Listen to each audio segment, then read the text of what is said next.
Avropa oyunlarını ölkədə addım-addım yayan alov məşəli isə cəbhə xəttindədir. İlk Avropa oyunlarının məşəlinin gətirildiyi Ağdamdan Ramil İbrahimov xəbər verir. Cəbhə xəttində yerləşən Ağdam rayonu 1-ci Avropa oyunlarının məşəlini Qarabağ şikəstəsi ilə qarşıladı.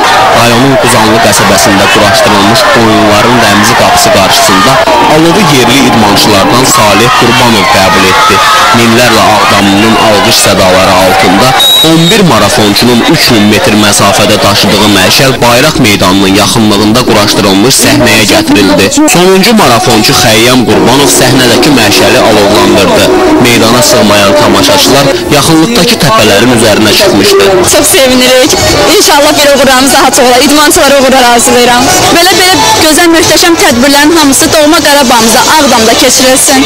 Məşəl yandırıldıqdan sonra səhnədə möhtəşəm alov festivalı baş tutdu.